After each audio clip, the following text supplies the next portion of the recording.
Hi, everybody. Welcome and thank you for joining us yet again for another conversation. And today I have the privilege of hosting friends. This is so exciting and fun. I have known all of our panelists actually multiple years. Sahar and I co presented a workshop like 4 years ago where we first met in LA, and Tawai and I, we go way back, right? Tawai, we chat a lot, and Gia and I are basically neighbors. And so I am amongst friends today, and it's such a privilege to host this conversation as we wrap up our conversations on race and gender.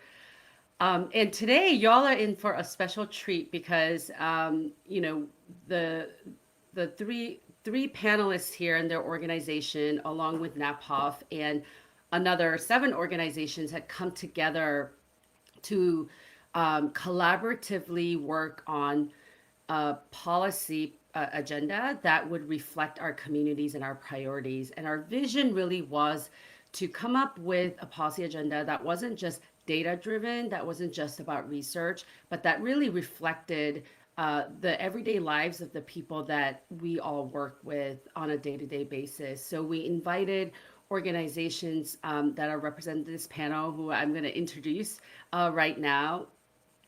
So Sahar Pirzada is a staff member at Heart Women and Girls, and Heart Women and Girls is a Muslim-led organization that works on.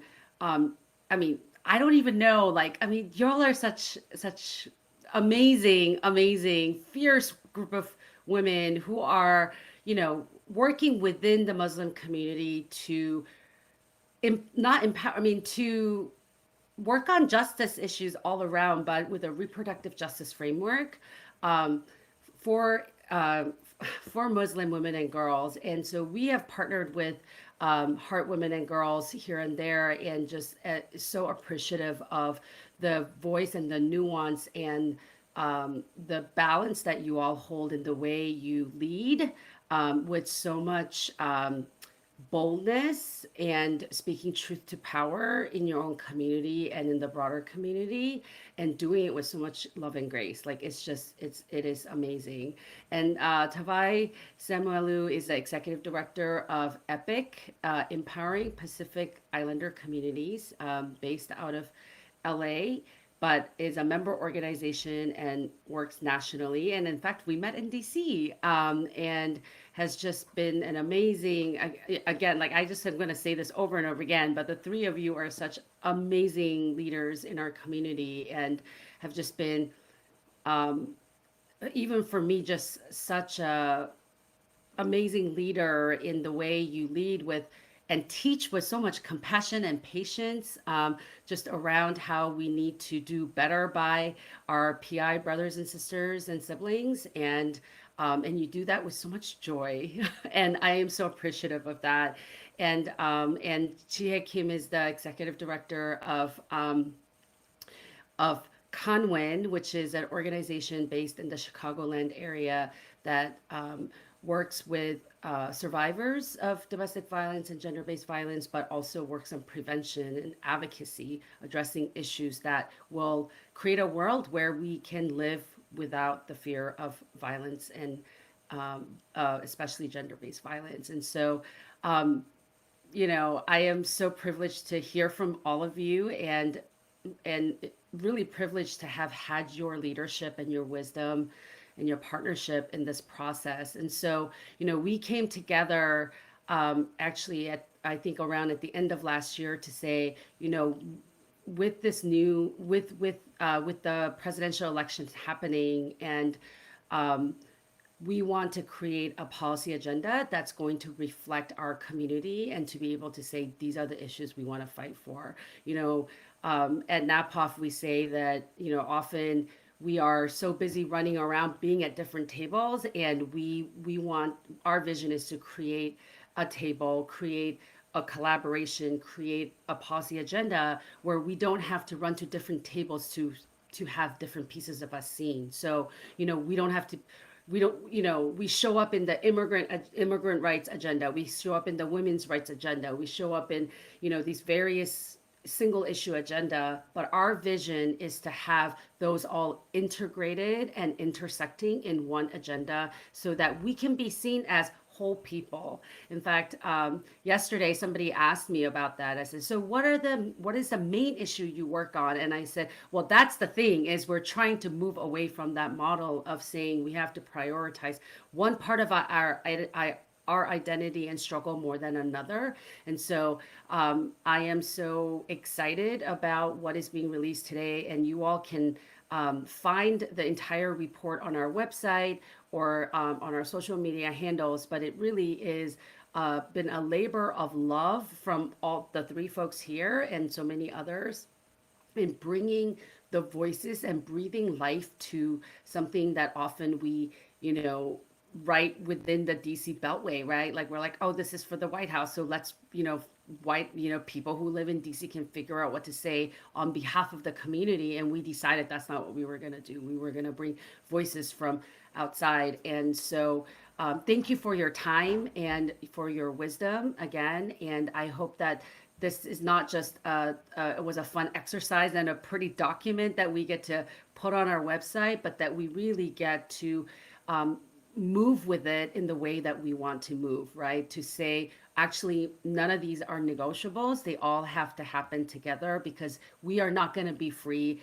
and there is no justice until all of this is addressed. You can't tell me that today I have to advocate for my rights as an immigrant, but my rights as a woman and as a worker has to wait till tomorrow, right? We are, really um, working to end that type of mindset and mentality in how we do advocacy work, and dealing with lawmakers who want to pit one group against each other to say, well, we're going to do this for the immigrant rights group, but you can't have all of that, and to make sure that that doesn't get lost. And for me, the vision really is that when we do our work in this intersectional way where we don't have to choose between our whether we're going to be free in our gender justice or free in the racial justice, that we get to do both. That's when women of color especially get to really be free, right? I think when you do these single issue advocacy, what often happens is that the most vulnerable get left out of them. And the most vulnerable, the smallest community, the people with the least amount of voice and seats at the table get left out. And often it is communities of color, especially women of color. And so I am so excited about what we are doing here. I know this feels like accomplishment and an ending, but I hope that you all see this as a start of a journey that we're on together for a very long time. So I just wanted to hear from the three of you as to why you said yes to participating in this project. And you can also, sorry, I did this long intro, so also feel free to introduce yourself a bit more in the ways that you want to show up in this space. And yeah, let's dive in with why did you say yes? Should we start with, let's start with Tawai. Sure. Hi, everyone. As Sunyan told you, my name is Tavae Samuelu. My pronouns are she, her, and I have the privilege, honor, exhaustion of being the executive director of EPIC. I would be remiss if I didn't shout out AFCON since I'm sipping my tea. So I'm also the vice president of AFCON's board, in addition to being part of the executive committee of INCAPA with Sunyan. So I name all of these titles not to, because they're the most important part about me, but I think whenever we engage in conversations about power and policy and all of these institutions, that it's important to say who I'm in relationship to. And that actually, if you want to know my most important title, it's Auntie Vi. So you will meet most of my nieces and nephews who will be, welcome to my home. They will be crossing this camera and around, and you will hear them and you will see them. And I hope you treat it with the grace of everything. And, to the question of why I said yes because Sunyan asked. Because you asked me, because you said, and From the moment I had started naming the ways that AAPI has been a site of erasure for the PI community, I've seen the explicit and really arduous ways that you've decided not to be complicit in that. Reaching out to me specifically and being really intentional about the relationship building that you do. And that in looking at the makeup of the platform and that who was able to participate in the creation of this agenda, it's that it skewed toward those who are traditionally unseen in AAPI, right? That it very much centered those communities. And to your point, right, to shout out a name, right? Audre Lorde said that we don't live single issue lives. And I say this too of wanting to make sure that I recognize the genealogy of my own progression around gender justice is very much credited to Black feminist thought leaders.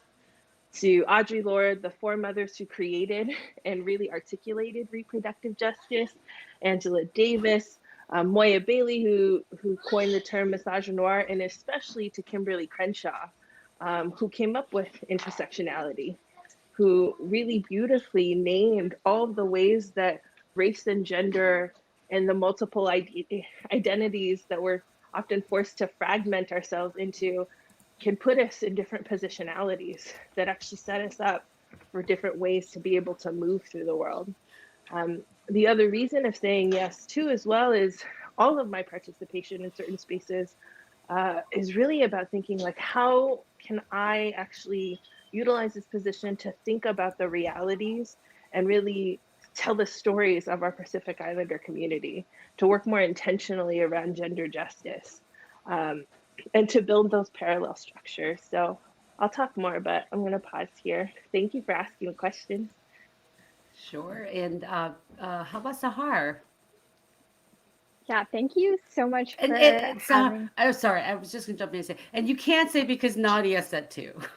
Actually, I feel like I actually like begged Nadia, like, please let me do this. I want this to be my project. So I'm a part-time staff member at Heart. I'm the policy advocacy and West Coast programs manager at Heart, and I've been with the team for about 5 years. But I would say like this is really the first year that we've tried to delve more intentionally into policy advocacy.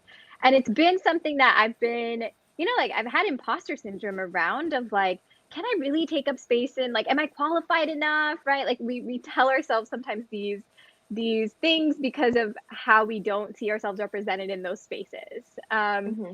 And so, when this opportunity came about, the first thing I was excited about is that it was with NAPOP. Y'all are one of the first organizations I was introduced to that is intentionally doing reproductive justice work. I would say the first time I got even introduced to reproductive justice as a framework was at the Sister Song conference, and it was like a dream come true, right? Like all of the things that we kind of work, like what you were saying, like Heart works on all these different things, and people are always trying to put us in a box. But I felt like when we went to Sister Song and we saw how reproductive justice was being framed, we were like, oh, that's what we're doing, right? And then at Sister Song, we met folks from NAPOP, and I was like, oh, these are people that we should be building with, right? And so it was an easy yes.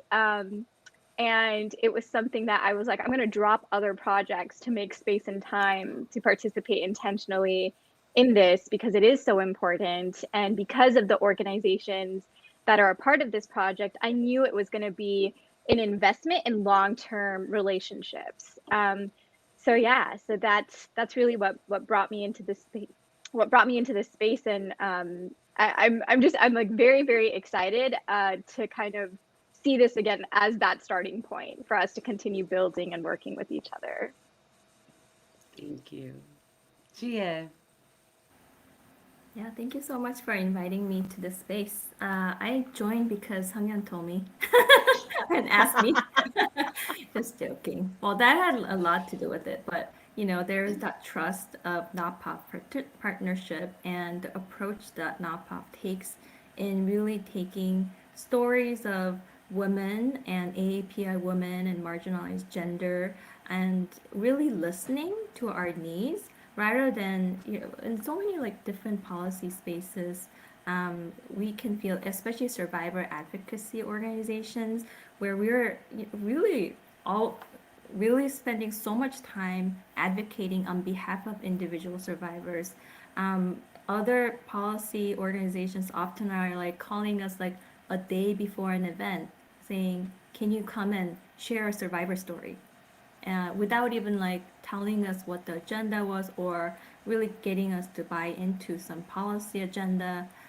So yeah, that kind of approach had been what we experienced in like immigrant spaces, like other social justice spaces, but NAFAP had always been with us in that you're interested in the stories of our survivors and how all these different issues impact their lives and how we can create a holistic policy that would really address some of those issues for our community.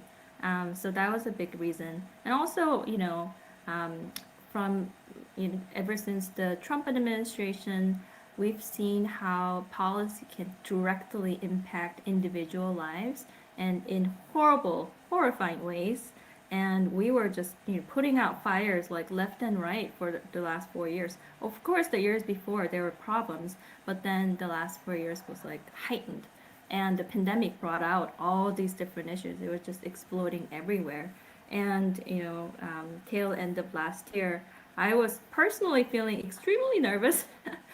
And I was like, what is something that I can do to make a change? And this opportunity came by, and I was like, oh man, we gotta sign this up and join this effort to make sure that our survivors' voices are included in policy making and in ways that address not just in like siloed ways, but in all the ways that impact our survivors' lives, like immigration, housing, economic justice, all of that in our families' lives, right? In such intimate and sometimes cultural ways too. So in those ways, it was so wonderful to be together with allies and leaders across the country where our voices can be heard and voices of our survivors can be heard. And in driving the change in policies. Well, thank you all for that. I mean, I think, well, it sounds like I just gathered a bunch of my friends to write a policy paper the way y'all talked. So we're gonna demonstrate that we actually do some work, right?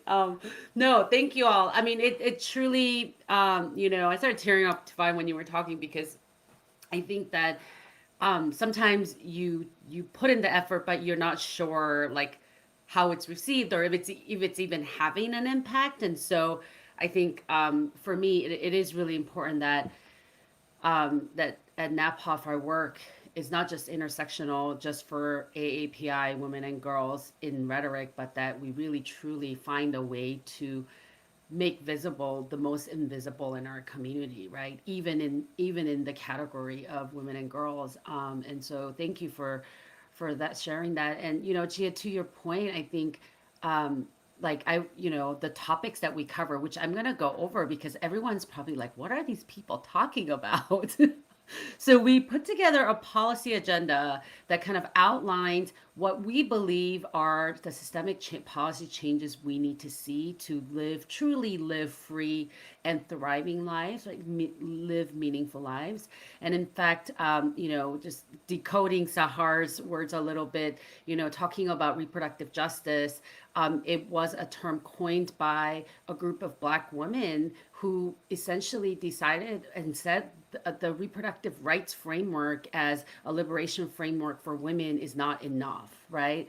And so the reproductive justice framework really, the original definition they came up with is a person's right to choose if they want to parent, how they parent, and when they want to parent, right? And how they parent the children that they have. So it's the if, when, and the how of parenting, which is more holistic, and recognizing that in many of our communities that it's not only about our fight to not have children, but also our fight to have children and to raise them meaningfully in an environment that we can all thrive, right? So it is a really beautiful framework, and I had the same reaction as you, Sahar, when I first came across And I was like, where has this been my whole life? You know, I'm like, this is the framework that everyone should be organizing in. What is going on, right? And so, and you know, to Sahar's point, Sister Song was an organization that was birthed out of these women coming together to coin the term and then turning into a movement. And so, you know, NAPOF participates because we believe that when women and children of color are free, that we will all be free, and when they have justice, that we will all have justice, and that's really at the essence of reproductive justice. So, you know, our policy agenda looks all over the place because our lives are all over the place, right? To your point, TA, it's about housing. It's not just DV, right? Domestic violence. It's and gender-based violence. It's about housing. It's about economic opportunities. It's about the immigration status and how we keep families together. And so I'm going to read you the list of topics we've covered because I think that kind of shows you the breadth of the work that we've done together and what we're trying to push for when we talk about justice for our communities. So we are prioritizing, what we're saying is in order to get justice for API communities through systemic policy change, we need to have immigration reform that centers families, accessible and affordable health care, decriminalization of Asian American and Pacific Islander women's bodies, eradicating culture of gender-based violence, economic opportunities and access, honoring and protecting Asian American and Pacific Islander neighborhoods, communities, and homelands, U.S. militarism and ending the war on terror, racial justice, language access, and data desegregation in all agencies. So, I mean, these are really big topics. I mean, they're literally organizations that are set up to tackle one of these things, right? And here we are having this audacious goal and dream to think that we can integrate, not think that, believe that we can integrate all of these things together and to move forward in unity and in unison of advocating for all of these. So I'm really excited about that. So I would love to know what your biggest takeaway was after this process. What did you come into this? I guess another way to ask the question is, what surprised you? What did you learn that you didn't think you were going to learn, or what are you taking away with you that you didn't expect to take away with you from the process of being part of this collaboration? We'll start with Sahar this time. Thanks for that question. There are a lot of takeaways. One of the things that was the most striking to me is actually the process that you can use to come up with a policy agenda. I think traditionally in some of the spaces that I've been, it's kind of pushed forward like you have to choose one specific thing and go deep.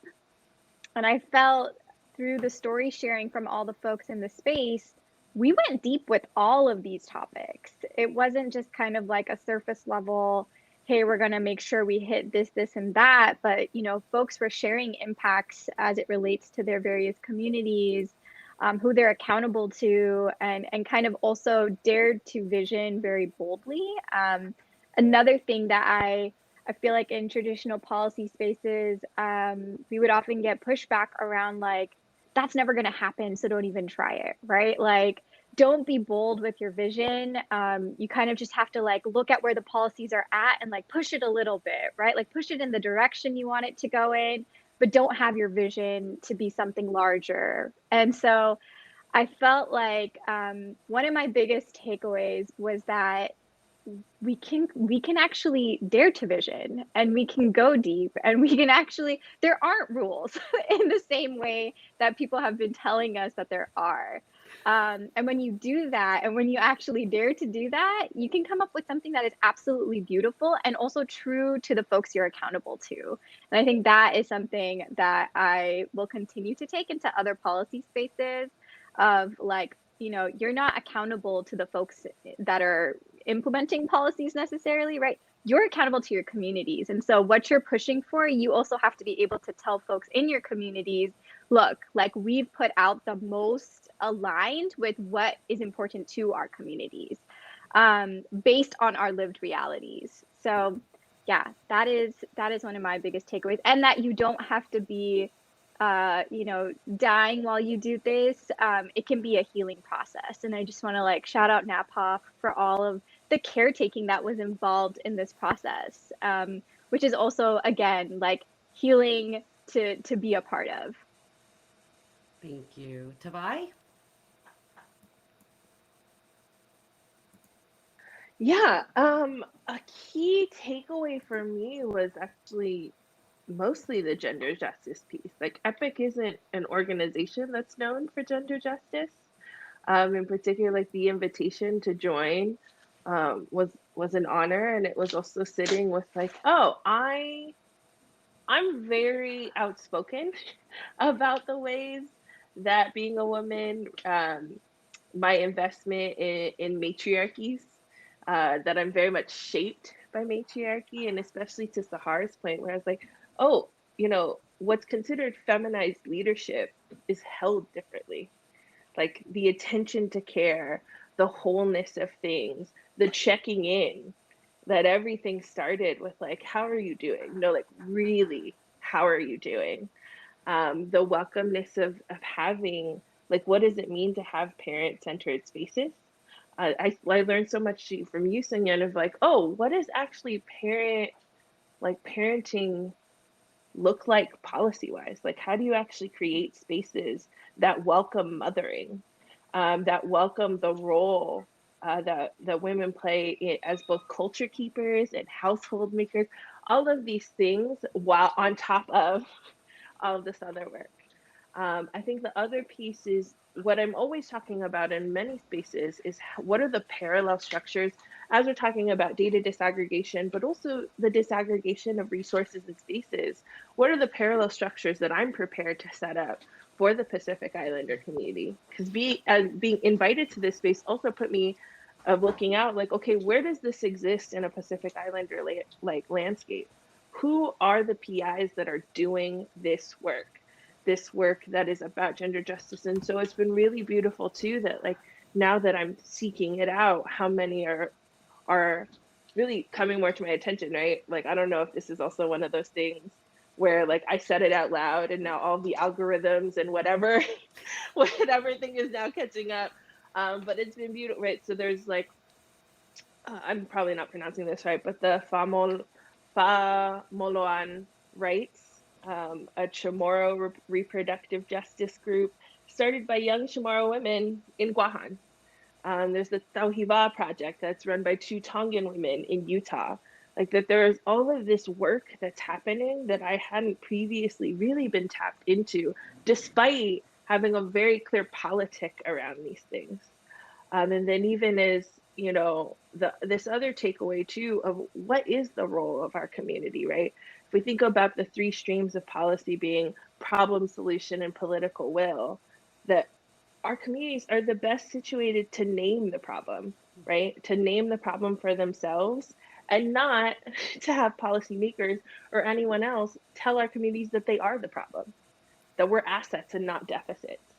And that when it comes to solutions, we are also the best situation to create the most ethical solutions. That there are people who will come to us and tell us, like, this is how you fix it. And so many of our communities members who say, no, that's actually not how you do it. That's not how you do it. That's not how we're going to adopt it. And then this other piece, I love, Sahar, as you're talking about bold vision. Our communities are the ones who create the political will to do these things, right? That they put the pressure on these folks. They hold them accountable and hold their feet to the fire. And especially, I loved that Rio was there. So Rio is the graphic artist who illustrated so many of these deep conversations because for me, it was demonstrative of the ways that our artists and storytellers are the bridge between our community and policy, where things can get so wonky, but here's the translation for both sides. This is how folks can quite literally see themselves in what we're envisioning for each other. Thank you for that. And Jihe, what's your biggest takeaway? That was so beautiful. I just want to sit with it. Thank you, Sahar and Tawai. There were so many big takeaways. I don't know which to name first, but I guess the thing that stands out for us, especially for Kenwin, who, for 30 almost 31 years now doing services centering survivors such as 24-hour multilingual hotline, housing advocacy, crisis intervention, all of those services that can support individual survivors, right? And because of that work, even though we do community engagement, I felt and people have commented how the gender-based violence in this field had been very depoliticized, that we're driven into these services and unable to make contributions to the systemic level of discussions just because we're so strapped for resources. There's so much demand for services, and we don't get resources for capacity building, right? In order to understand the systemic impact and policy making processes, and then to have our feedback go in there. And there's just no time, no resources, no staff capacity, all of that, right? So inevitably, your work becomes depoliticized, and a lot of policy spaces just invite us to get that survivor story whenever they need to push towards their own agenda. So us to contribute fully our stories, and that's the experience of our survivors whenever they are having their voices fully heard, their needs, their entire immigration story, like their experiences, the homeland, all of that impacts the lives that they have today, right? But people don't take time out to listen to all of that and delve deeply into all of that in order to be trauma informed or to help with address the trauma. So in this space, the biggest takeaway was that realizing like, no, our work is political, and that reproductive justice lens, that lends itself to us contributing into this policy making. And then even the word reproductive justice, like learning about what that is and learning about how comprehensive that is and how relevant it is to the lives of AAPI women that we work with, was really eye-opening. And that is also what our advocates had commented when they participated in the focus groups, that they, coming into the space, they were like, oh, why is GA like asking me to do this? But then once they participated, heard stories and learned about reproductive justice, seeing how like basically that's our work, right? And that we have a say, and we must have a say in how we shape the policies. And then just to echo, the space to be with other AAPI leaders had been so amazing and healing during this like incredibly turbulent times. We felt every one of us can feel very isolated, and especially as young parents, I don't have to say anything. We feel each other. But I was like breastfeeding my kid under the camera, and like I saw like kids running around in the backgrounds of other leaders, and just us to be there together in those moments and talking about these incredibly important issues, but also knowing that personally we have our lives and our struggles, and connecting that way was so empowering. Yeah, and healing. Yeah, I wish we could have gotten together in person at least just once. I think that would have been so amazing. Maybe someday, when the skies open up again. But yeah, I think um, one of the things, I mean, I knew almost every one of you participating in this individually, but I hadn't realized that some of you don't know each other, right? And so I was like, oh, because I talked to you. And so I like that was something that I hadn't really thought about. I was like, oh, this is just for our way to collect the work together. But I didn't know that you literally didn't know each other. And so that's been such a treat for me just to see you all get to know each other.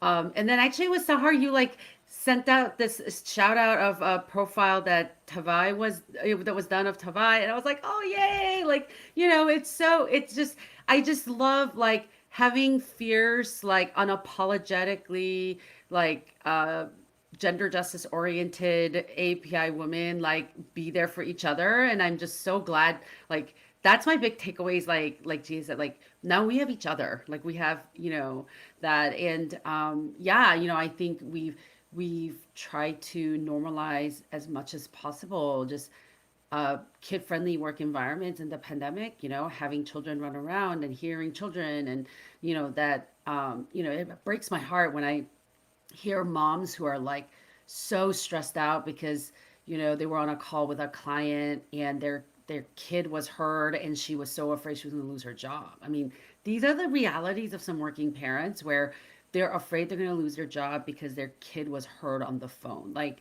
I can't imagine living with that level of stress right now. And so in some ways I feel so fortunate to be working in an organization where we can align our values and how we operate and run and be with each other in what we also advocate for. And the other thing that I took away from all of you is just this idea that, this novel idea that the people who are most impacted by the problems that are happening should also have a say in how we go about solving the problem, right? And that is something that we are slowly but surely working towards. And it's really important to NAPOF that we don't become sort of part of the Beltway echo chamber, and that we bring in perspectives and views, and not just for the stories. I totally know what you're saying, Chihei. Like, oh, and I need this kind of a person with this type of a story, like who looks like this, and we're like, we're not commodities. Again, it's like, it's sort of the doubly being objectified, right? Like we are in these situations that we are because of objectification of our race and our genders. And yet, even in the process of, seeking justice for us, we are being objectified, right? And so, I am so happy to be on this journey with you all to unpack that and to say we can do policy making differently and we have to do it differently. It has to be led by people who are part of the community, and they're not just there to be like the convincing, inspiring story. They actually are like have solutions. I mean, like moms and women run the world. Like we actually know how to solve problems, right? And so I am so glad that was a center, that was very much at the center of what we built here together. And for our next question, I think one of the things that we have discussed a lot, both within our space here in creating this agenda, but also in the broader Asian American Pacific Islander community. I mean, for those of you tuning in who are not familiar, I am so excited to hear what Tawai has learned from her elders, because I actually read a very small snippet about it and I was like, oh, I wonder if Tawai knows these people. So I am so excited. But I'm just going to go do a little framing and then ask the three of you to chime in that, Asian American Pacific Islander as a group, we represent 50 ethnicities and over 100 languages within the United States. And, we do come from the largest continent in the world with the most number of countries. I think, if I'm not wrong, I might be not be quite right there, but, just the vast diversity of where we our countries of origin and heritage and the reasons we're here, the driving factor, in migration, there's the pull and the push factor, right? Like, and for all of our communities, it's different. I mean, many of us come from, countries of heritage where there's been some level of U.S. militarism or colonialism, but others don't. But they were colonized by the British or, Spanish. I mean, world politics and history is very messy, right? And then you bottle it all into this 4-letter abbreviation called Asian American Pacific Islanders. And so, at NAPOF, we are, we've wrestled a lot with it, going back and forth, right? Like our name is the National Asian Pacific American Women's Forum. And it was because at founding, there were Pacific Islander women at the founding, and we felt that that was the right identity to go with. And of course, along the way, the work, shrunk, expanded, evolved, took different directions. And there have been, And there, for the majority of the part of NAPOF's existence, I will say we haven't done enough to intentionally integrate, especially PI communities, into the work that we do, right? And so, in fact, like I think at one point there was this discussion about, oh, we should just drop the P, and then we'll just be NOV. It's weird to say, right? Asian American group. But there was some intentionality around, no, let's not do that and actually seek to include PI folks. And how do we create a big enough platform and do intentional outreach, and that's really one of my first conversations with Tawai was that, right? Like, so I know we have to do better. And the lazy thing to do is just to drop the PI. I don't want to do that. I want to commit to not just your success, but success of your organization and your community. Like, how do we work together? How do I support you in this, right? So that's sort of the backstory of how NAPOF has come to be. But I know there's like this amazing story of Asian Americans and Pacific Islanders coming together in California, right, in the 60s to coin the term and why they use that to build political power. So I'm going to ask Tawai to speak next, just to drop some knowledge from your elders. And then I'd love to hear from both Sahar and Jihe about like what it means for you to be in a space where we want to be better and intentional about inclusion of the vast diversity of our community.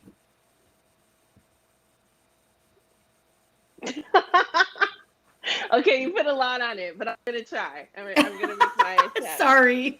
No, you're good. Honestly, as many times as I've articulated or answered this question, it's funny because as many times as this question has been asked of me, every time my answer evolves, and my answer evolves, and is highly relational, and it depends who's asking or when they ask, and which is also very Pacific Islander. But I will say, right, so there's the reality of the fact that AAPI has been a site of erasure for Pacific Islanders. That more often than not, when AAPI is employed in its contemporary use, that it doesn't actually include any Pacific Islander representation. That it happens, regularly throughout the year and 3 to 4 times a day during APM or during the month of May. And because it's been such a site of erasure, it's also a pain point for the Pacific Islander community. And that the calls for inclusion are 10-year-old calls. The demands for inclusion are 10 years old. And so that now that folks are just starting to get onto it, I do recognize the ways that Pacific Islanders, like, we were asking you to include us 10 years ago. Now we're ready. We just want you to like leave us be. And so I've been sitting and hosting these spaces and holding them and really listening deeply to community about what makes the most sense.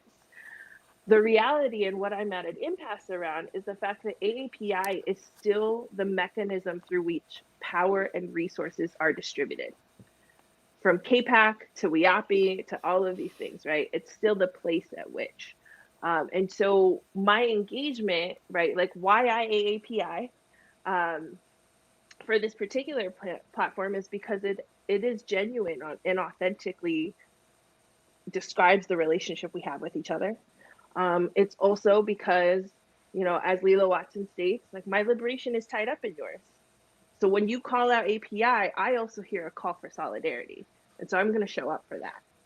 This other piece, and I think we discussed it, and it came up in the panel at the beginning of the month around militarism, is a choice not to be connected by empire, right? That when this empire falls, what keeps us together? And I hope it's this clear and present and well-articulated notion that we share liberation, that we share freedom with each other.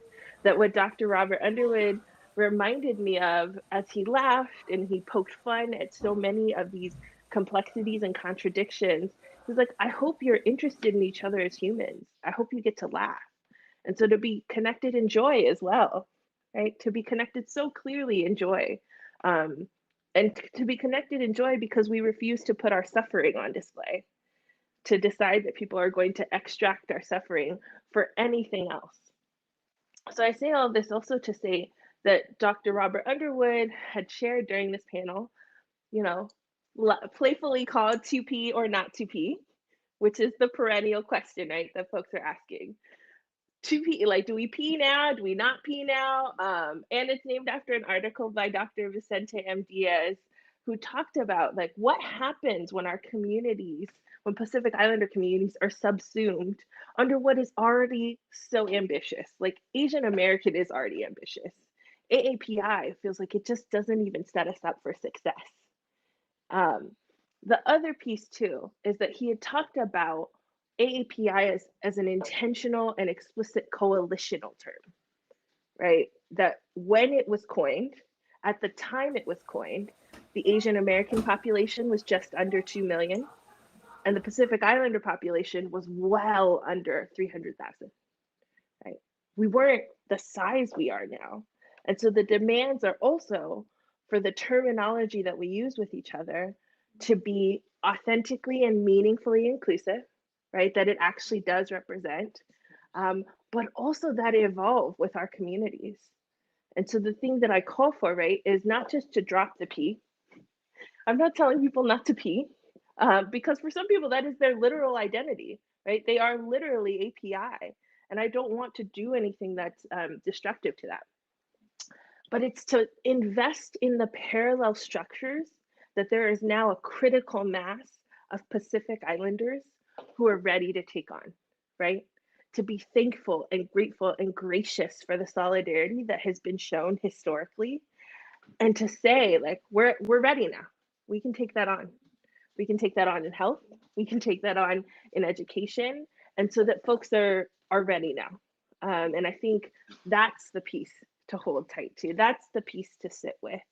And then the other piece too, as I am critical of API, right, when it's deployed, I have questions. My aim is always at white supremacy. My aim is always at anti-Blackness.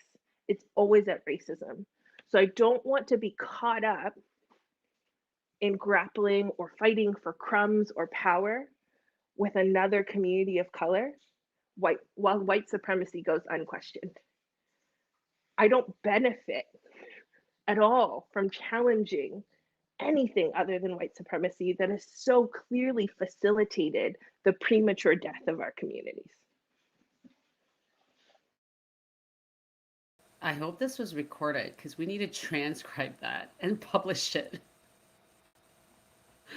You you showed up, Tawai. You're like, oh, I don't know. I said it all. Yeah, you did. So good job. What about you, Jihei? What does it mean? I just would love to hear your reflection on. I know you all serve a diverse population in multiple languages too. Like, what does it mean to like, as Tawai said, Asian American is ambitious enough. Do you all as you participate in this project and start thinking about the intentionality of bringing Asian Americans and Pacific Islanders together, what has that meant for you? Mm-hmm. Yeah, I mean, it makes me think a lot and reflect on even Canwin's history. Canwin was born in Chicago, right in Chicago, Koreatown, where Korean immigrant women came together and said, wow, our survivors cannot go anywhere, and mainstream organizations are not ready to serve, and our community is not ready to address this issue. So we got to do something. So it was started in the Korean community by Korean immigrant women, and it grew. 31 years later, our clientele has diversified, and we have clients coming from all over the globe and in Chicagoland area. Even in like Springfield, Illinois, we have a client there. So it's becoming really diverse. However, we had to really look deeply into what it means to come from like a very specific community based organizations to dealing with the diverse needs of our survivors, right? And it was a huge learning curve, and we're still learning. Even things like our materials had always been translated into Korean, but that we're trying to enhance language access and adding like Chinese, Japanese, Mongolian, and as more resources are available, we're able to increase that accessibility in different communities. And our survivors can come from anywhere. We have survivors who are from like Iraq, from Pacific Island areas, and very different geographies. And specificity really matters if you're trying to be trauma informed and to get to know their stories and to have cultural humility, right?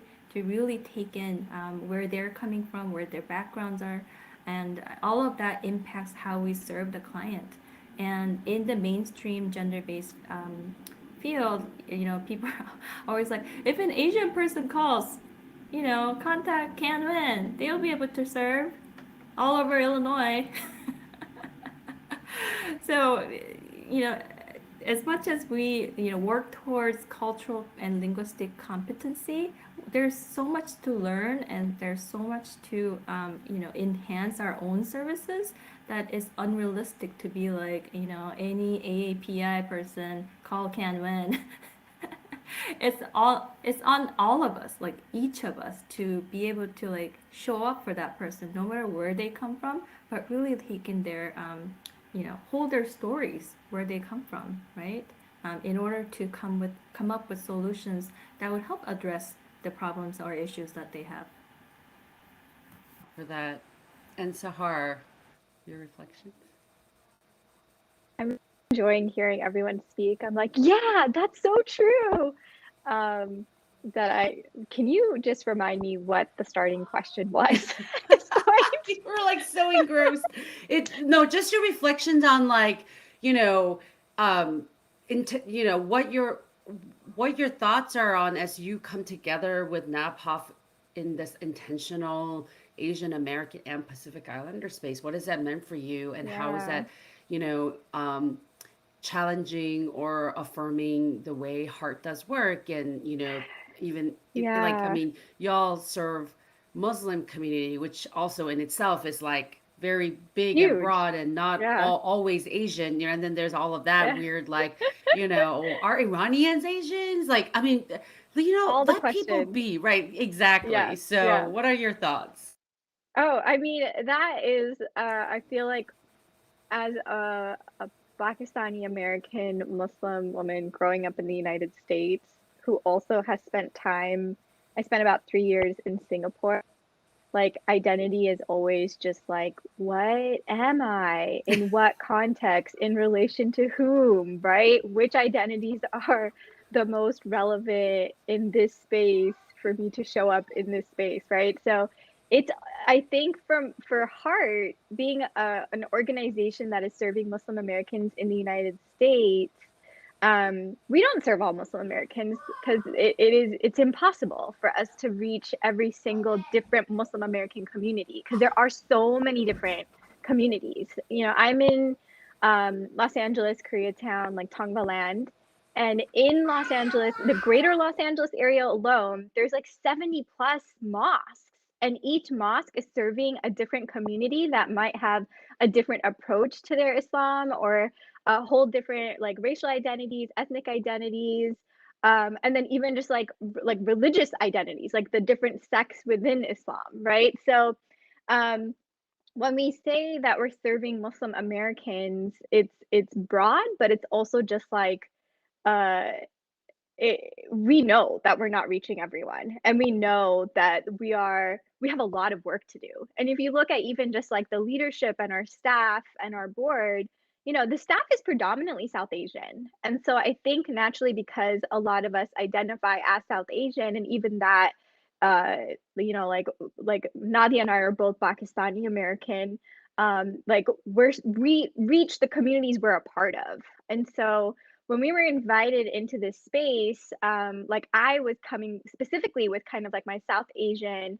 Pakistani American identity, and kind of the experiences that I've personally had, and the stories that I'm holding from folks that I've interacted with in our community spaces, um, while knowing that we're missing a ton, right? So I mean, there's so much to unpack when it comes to even just like in Muslim American community spaces, Southeast Asian Muslim experiences kind of not being seen or being erased or invisibilized.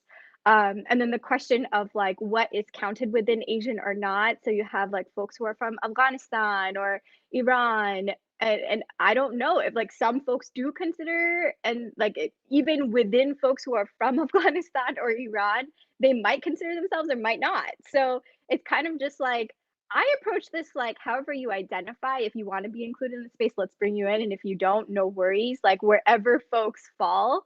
And also, there are some issues because of the ways that Muslims are racialized in the United States that I still wanted. I was very intentional about bringing into the policy agenda, right? So, like, one of the most powerful things that is like, I'm getting emotional just thinking about it is having it explicitly named to end the war on terror. That is like, I can't tell you, we're 20 years from 9/11, and this is the first time in like a specifically non-Muslim space that this has been included in a policy agenda. And even forget about non-Muslim spaces, even in Muslim spaces, people haven't been so bold as to name that explicitly. And just like what that means for the folks from Muslim American communities, knowing that all folks who are racialized as Muslim, whether they actually identify as Muslim or not, are impacted by national security and the war on terror, is yeah, it's just something really powerful. And like I also wouldn't have that language and that bold vision if it weren't for working in partnership with other Muslim women leaders who also have like made it clear that like we have to be bold and we have to make these demands in not just Muslim spaces but beyond. So yeah, I'll stop there. But just really grateful also for like this space, like the understanding that there's certain global things that are happening when it comes to settler colonialism, wink wink Palestine, like that are replicated here, right, in the United States. And just kind of Tavai, like your analysis also on like the impacts of settler colonialism have been really eye-opening for me as someone who's always thinking about it as something that is not that is like global, right? In spaces like Palestine or in Kashmir or other spaces. So yeah, I'll pause. No, thank you. Oh my gosh, y'all, you need to write a book together. Yes, this is a book in the making. Forget the policy agenda. We'll pass that along to the policymakers and we'll write a book. No, this is so rich, y'all. I mean, yeah, I mean, um, for those who are tuning in or will be watching at some point, this is the kind of work you get to do when you come into the reproductive justice space or work with awesome women leaders. And, we hope that your takeaway today really is about how deeply we think about the way we work. And, sometimes it doesn't always show up the way we want it to. And there's a lot of intentionality and just like hearing the three of you talk, like, thinking about how much you carry, right? How much we all carry for our communities and to show up and do right by our community. You all do that with so much heart, so much integrity, and so much courage. It's just so inspiring to me. So I hope that, sorry, my daughter just snuck under my table. Give her the look and then ran off with something she's not supposed to, but she did it because she knows I'm stuck here having to look presentable to you all and I can't do anything about it. So there she goes. And just take a minute to read. If you don't have time to read the 17 pages, read our executive summary. It will show you the breadth and depth of the work that we have put together here. And in closing, I just want to name the other organizations that participated in the work with us so that we can bring them in. I should have done it up at the top, so my apologies, but just want to, mention them as well. So we also had Apnagar, Asian Pacific Institute for Gender-Based Violence, Asian Pacific Islander Domestic Violence Resource Project, Daya Houston, National Coalition for Asian Pacific Americans Community Development, National Capacity, Filipino Worker Center, and Southeast Asian Resource Action Center. I hope that you will take a moment to at least go look up their names so you can find them and learn more about what these amazing organizations do to reach and serve and amplify the voices of our communities. And I am so excited about what we're all gonna do moving forward. This isn't the end, this is the beginning. So thank you for your time today, and thanks everybody for tuning in, and for those of you who've been tuning in this past month. Remember, we're always Asian Americans and Pacific Islanders, not just in the month of May. So continue to learn about our community, continue to amplify our voices and our stories, and continue to be interested and learn. We are here all year long. Our programming is here all year long, as we have been for 25 years. And our goal is to really make sure that our presence in this country, our contributions and our struggles and our joys and our dreams and our aspirations don't get lost, that they continue to be amplified and to be realized. So thank you all for your leadership in that. And I'm so excited to continue working with you all. And we will sign off here for today. Thank you.